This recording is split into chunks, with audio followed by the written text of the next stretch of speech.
সেই শুভেন্দু অধিকারী যে প্যাটিস বিক্রেতাকে একটা নিরীহ মানুষকে সে পেটের দায়ে খাওয়ার জন্য গীতাপাঠ অনুষ্ঠানে বিজেপির করা আয়োজনে যেখানে একটা পবিত্র ধর্মগ্রন্থ পাঠ করা হচ্ছে সেখানে তারা সেই প্যাটিস বিক্রেতাকে লাথি মেরে সব ফেলে দিল আর সেই শুভেন্দু অধিকারীকে তাদেরকে জামিন করে নিয়ে আসলো। এরা গরিবের বন্ধু না শুভেন্দু অধিকারী না, এরা বলে তো নারী উন্নয়নের কথা বলছে কিন্তু নারীদের নিরাপত্তা কোথায়? নারীদের নিরাপত্তা বিজেপি দেবে না। এরা শুধু গরিবের বন্ধু না, এরা নারীদের উন্নয়নের কথা ভাবে না, এরা শুধু বিভাজনের রাজনীতি করতে এসেছে। এটাই সবচেয়ে স্পষ্ট কথা। আর আজকে আলিয়া ইউনিভার্সিটির সাধারণ ছাত্রছাত্রী সেই ভ্রাতৃত্ব বোধের বার্তা দিয়ে সমস্ত রাজনৈতিক দলকে একত্রিত করেছে, করে এটাই বার্তা দিতে চায় যে এই বিভেদের রাজনীতি ভেঙে চুরমার করে দেবে আলিয়া ইউনিভার্সিটি, মেনে নেবে না কখন। দেখেন, ধর্মের উপরে কোনো রাজনীতি চলে না, সব থেকে এটা জিনিস আগে বুঝতে হবে। সুতরাং অন্ধভক্ত গোবরভক্ত হয়ে বা অন্ধভক্ত হয়ে কোনো লাভ নেই, গোবরভক্ত বলা ভুল, অন্ধভক্ত হয়ে কোনো লাভ নেই। জাস্টিফাই করুন, সামনে ইলেকশন, জাস্টিফাই করুন। আপনি ভাবুন যে কি চলছে, আপনি ভাবুন যে বিজেপি আমাদের কি দিল, আপনি ভাবুন যে ধর্ম ছাড়া এরা কি, এদের মুখে আর কোনো কথা আছে? যে কিন্তু সাধারণ হিন্দু মুসলমান ভাই ভাই এখনো বেঁচে আছে যেমনভাবে ইংরেজদের সময় ছিল। সেই দিনও কিছু মানুষ বিরোধিতা করেছিল, ব্রিটিশদের দালালি করেছিল, কিন্তু তারপরেও কিছু সৎ মানুষ হিন্দু মুসলিম বেঁচে ছিল বলে আজকে ভারত স্বাধীন হয়েছে। তেমনইভাবে আজও আছে, কিন্তু এখনো হিন্দু মুসলিমের ভ্রাতৃত্ব এখনো বেঁচে আছে, বন্ধন অটুট আছে। এক বৃন্তে দুটি কুসুম হিন্দু মুসলমান, কাজী নজরুল ইসলাম যে বার্তা দিয়েছিল সেই বার্তা এখনো বলতে পারে। সেই জন্য কি করে বলতে পারে? কিছুদিন আগে পাকিস্তানের পতাকা পুড়িয়েছিল, পাকিস্তানের পতাকাগুলো আসলো কোথায়?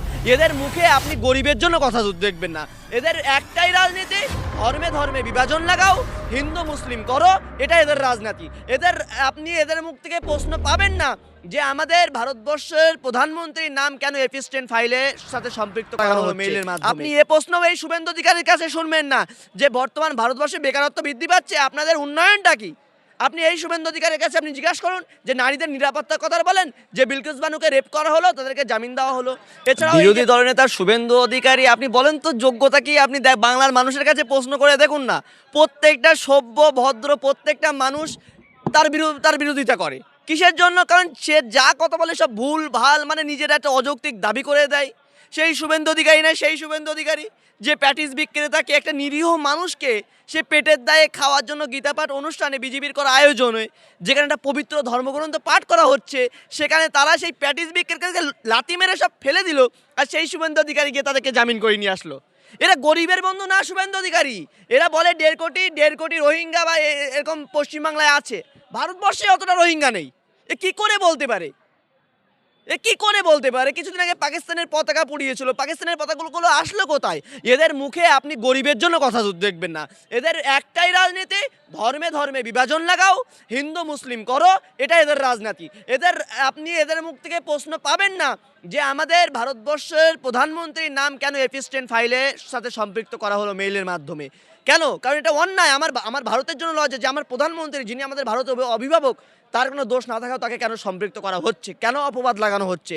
আপনি এ প্রশ্ন এই শুভেন্দু অধিকারীর কাছে শুনবেন না যে বর্তমান ভারতবর্ষে বেকারত্ব বৃদ্ধি পাচ্ছে, আপনাদের উন্নয়নটা কি? আপনি এই শুভেন্দু অধিকারীর কাছে আপনি জিজ্ঞাসা করুন যে নারীদের নিরাপত্তার কথা বলেন, যে বিলকিস বানুকে রেপ করা হলো তাদেরকে জামিন দেওয়া হলো। এছাড়াও এই যে বিজেপি শাসিত রাজ্যে এই যে পরিযায়ী শ্রমিকরা আজকে মব লিঞ্চিংয়ের শিকার হচ্ছে, তাদের অবদানটা কি? তারা কি প্রশ্ন করেছে শুভেন্দু অধিকারী কখনো? আপনি বলুন। আজকে যে পশ্চিমবাংলার যত সংখ্যালঘু এলাকায় সব মুসলিমদেরকে, হিন্দু ভাইদেরকে আজকে গরিব মানুষ তাদেরকে হেনস্থার শিকার করা হচ্ছে, কান যাও ওখান যাও, এই কাগজ লাগবে ওই কাগজ লাগবে এসআইয়ের নাম করে। কিন্তু এরা বলছে হিন্দু ঐক্য, হিন্দু একটাও বাদ যাবে না। আপনি আসামের লক্ষ্য করে দেখুন না, আসামও তো বিজেপি শাসিত রাজ্য। 2019 সালে 19 লাখ বাদ গেল, তার থেকে 12 লাখ হিন্দু। তাহলে এই বাদ গেল, এরা হিন্দু ঐক্যের কথা বলছে কিন্তু এরা হিন্দুদেরও ভালো চায় না, এরা হিন্দুদেরও বন্ধু না, এরা মুসলিমদের বন্ধু না, এরা খ্রিস্টানদেরও বন্ধু না, এরা হচ্ছে গরিবের বন্ধু না এক হিসাবে।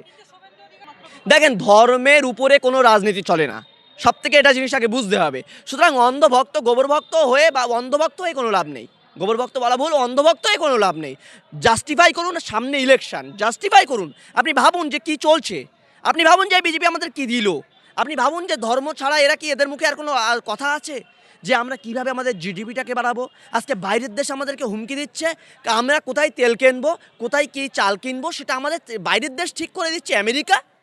আমাদের যে পরম বন্ধু মিত্র ইরান, আমাদের পরম মিত্র বন্ধু রাশিয়া, এই দীর্ঘদিনের সম্পর্ককে ফাটল ধরানোর চেষ্টা করছে, চীন আমাদেরকে হুমকি দিচ্ছে। এগুলো কোথায়? এইসব প্রশ্ন কি করা হয়েছে? কিন্তু এসব প্রশ্ন করে না।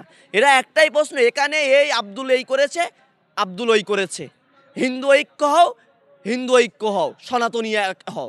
সনাতনীর কথা বলে আসলে সনাতনী ভোট ব্যাংক লুটের প্রচেষ্টা চালাচ্ছে, তাছাড়া আর কিছুই নয়। কিন্তু সাধারণ হিন্দু মুসলমান ভাই ভাই এখনও বেঁচে আছে, যেমনভাবে ইংরেজদের সময় ছিল।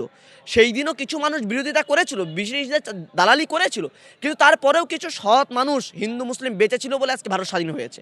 তেমনইভাবে আজও আছে, কিন্তু এখনও হিন্দু মুসলিমের ভ্রাতৃত্ব এখনও বেঁচে আছে, বন্ধন অটুট আছে।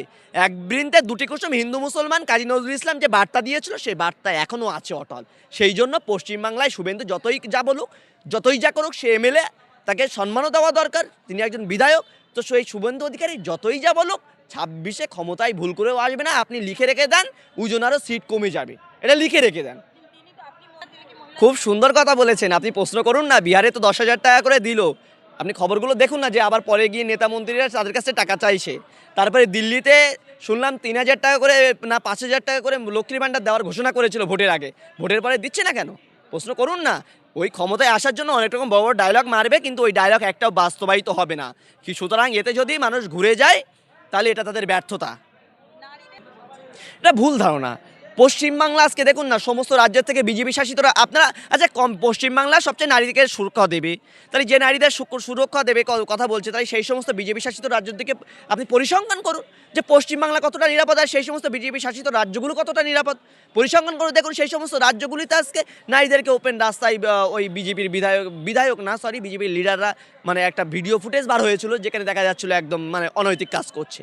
এছাড়াও কিছুদিন আগে, আমার নামটা ভুলে যাচ্ছি, সরি মনে করবেন, উন্নয়নকাণ্ডে একজনকে সেই বিজেপির বিধায়ক, তাকে জামিন দেওয়া হলো, অবশ্যই পরবর্তীতে আবার তাকে অ্যারেস্ট করা হয়েছে। সুতরাং বিলকিস বানুরটা দেখুন না, এই প্যাটিস বিক্রেতার উদাহরণ দিলাম, এদেরকে দেখুন না, এরা তো নারী উন্নয়নের কথা বলছে, কিন্তু নারীদের নিরাপত্তা কোথায়? নারীদের নিরাপত্তা বিজেপি দেবে না। এরা শুধু গরিবের বন্ধু না, এরা নারীদের উন্নয়নের কথা ভাবে না, এরা শুধু বিভাজনের রাজনীতি করতে এসেছে, এটাই সবচেয়ে স্পষ্ট কথা। আর আজকে আলিয়া ইউনিভার্সিটির সাধারণ ছাত্রছাত্রী সেই ভ্রাতৃত্ব বোধের বার্তা দিয়ে সমস্ত রাজনৈতিক দলকে একত্রিত করেছে, করে এটাই বার্তা দিতে চায় যে এই বিভেদের রাজনীতি ভেঙে চুরমার করে দেবে আলিয়া ইউনিভার্সিটি, মেনে নেবে না